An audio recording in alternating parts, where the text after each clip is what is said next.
بسم الله الرحمن الرحيم ألف لام ميم ذلك الكتاب لا ريب فيه هدى للمتقين الذين يؤمنون بالغيب ويقيمون الصلاة ومما رزقناهم ينفقون صدق الله العظيم. نن به انشاءالله باقاعده زمونږ د سورة البقره د هغې آغاز به کېږي، افتتاح به کېږي. دې نه مخکې مونږه د سورة بقره مختصر تعارف او د هغې فضایل هغه مونږ بیان کړو. نن به انشاءالله باقاعده د دې به آغاز کېږي. بسم الله الرحمن الرحیم. د الله په نوم شروع کوم. الرحمن الرحیم چې ډېر زیات مهربانه بې حده رحم کوونکی دی.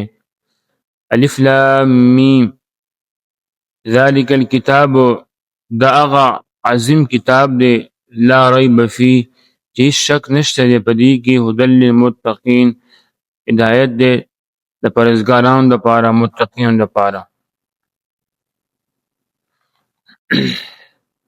الف لام میم قرآن مجید فرقان حمید د دې 29 یو کم دېرش سورتونو کې شروع کې دغه شانتي حروف راځي او دې حروفو ته حروف مقطعات ویل کېږي. نه دی دې باره کې مضبوط قول، قوي قول دا دی چې دا حروف د الله راز دي نه دی او دا حروف متشابهات نه دي.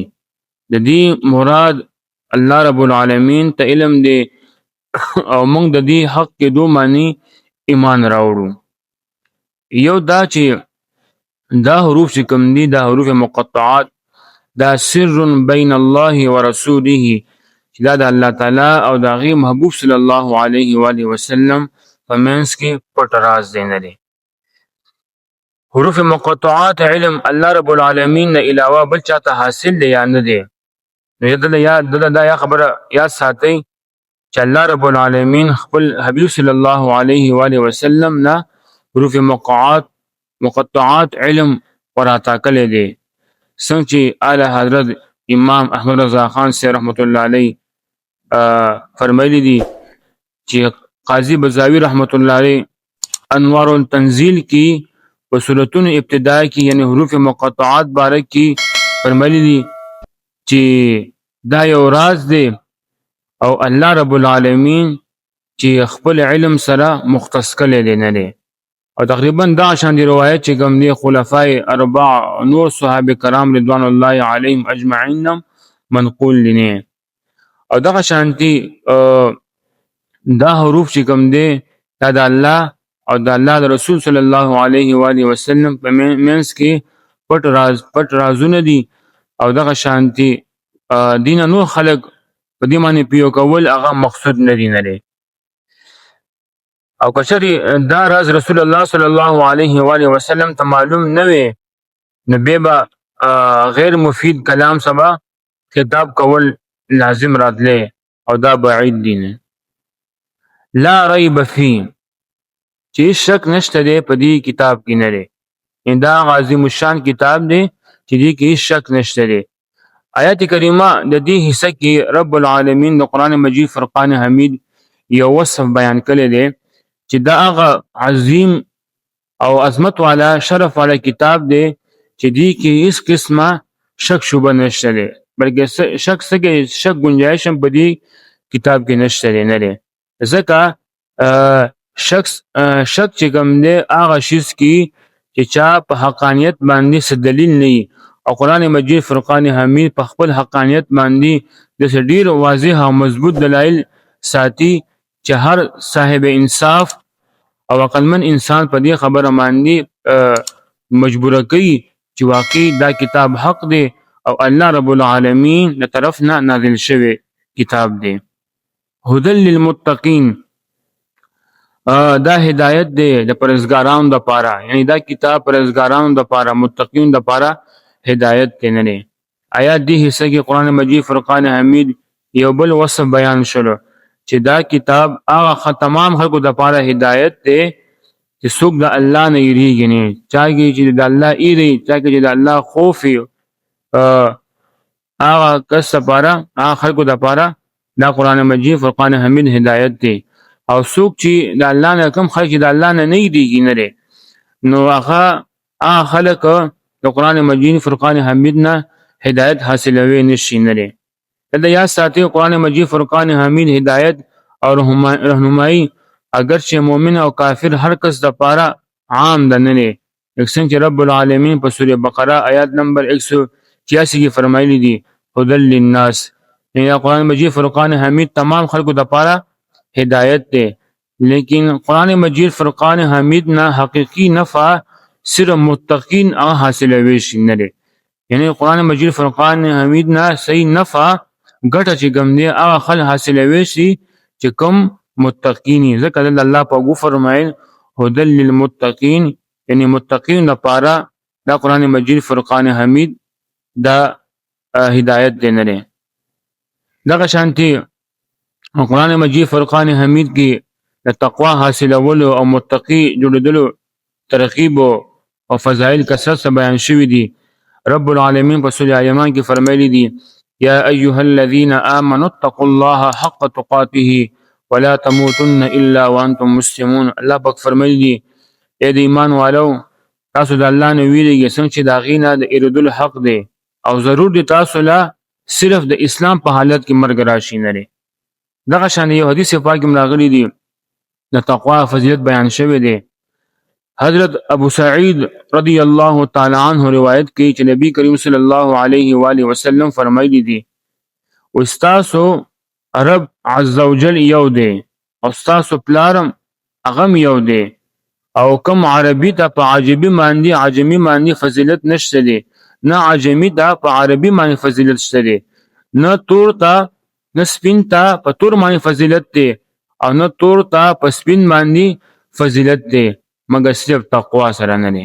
یعنی مطلب دا دی حدیث پاک مطلب دا دی چې الله په نس باندې هغه کس دی چې کوم متقی پرهیزګار کو هغه تور او کو سپین کو هغه عربی او کو عجمی نه.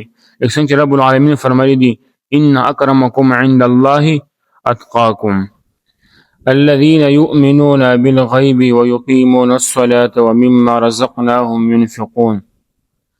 الذين يؤمنون خلق يؤمنون چې ایمان راوړي بالغیب په غیب باندې، ويقيمون الصلاة او قائموي مانځه لره، ومما او داغه نعمتنا رزقناهم چې مونږ ورکړي دي دوی ته ينفقون خرج کوي. الذين يؤمنون بالغیب خلق چې ایمان راوړي په غیب باندې. دې جنواله تر المفلحون پوری 3 آیاتونه د مخلص مؤمنانو باره کې دي چې کوم ظاهري او باطنی دواړو شانتي ایمان راوړي، یعنی په ظاهر مسلمانانو په باطن مسلمانانی ایمان راوړي. دینه بعد 2 آیاتونه د خلکو باره کې دي چې کوم ظاهري او باطنی دواړو شانتي کافران، یعنی په ظاهرم کافران او په باطنم کافران نه دي.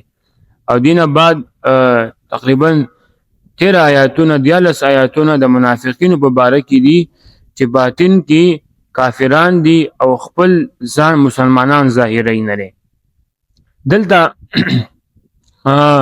د متقینو یو وصف بیان شوی دی د آیت کریمه کې د حصہ کې، هغه دا دی چې هغه بغیر کتل ایمان راوړي، یعنی هغه تمام شیزونو باندې ایمان راوړي چې هغه د دې نگاهو نه د دې نظر نه پټ دی پوشیده دي. او نبی کریم صلی الله علیه و آله وسلم دې باره کې خبر ورکړی دی لکه څنګه مر نه بعد دوباره ژوند کېدل، دغه شان د قیامت قائمېدل، د قیامت ورځ د اعمالو حساب، جنت او جهنم. او یو قول دا دی دلته غیب نه مراد قلب دی، یعنی زړه مراد دی. دې صورت کې د دې آیات معنی بدایي چې هغه د زړه نه ایمان راوړي نه. ويقيمون الصلاة او قائموي مانځه لره. آیات د دې حصہ کې متقین او دوی مص بیان شلو چې هغه د مونږ قائمین نه او د مانځه قائمولو دی مطلب دا دی مراد دا دی چې د مانزه ظاهري او باطني حقوق ادا کوي نه او به مونږ کوي.